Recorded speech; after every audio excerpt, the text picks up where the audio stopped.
In this video, I'm going to show you how to reset the password for your Banner Bank account in case you have forgotten it.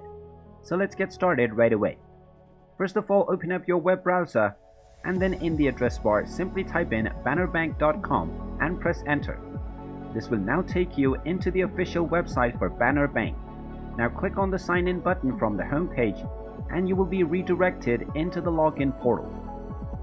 Now you will be asked to enter your login ID and your password.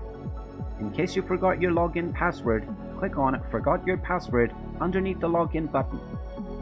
You will then be asked to enter your user ID.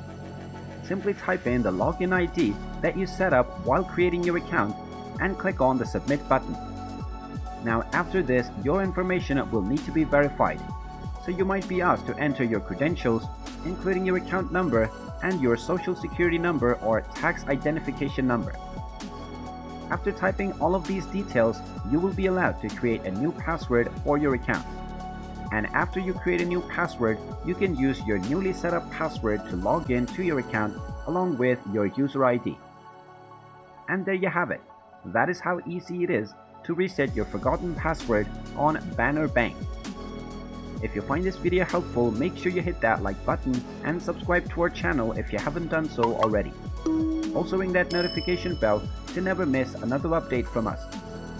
Thank you for watching and I will see you again in the next video.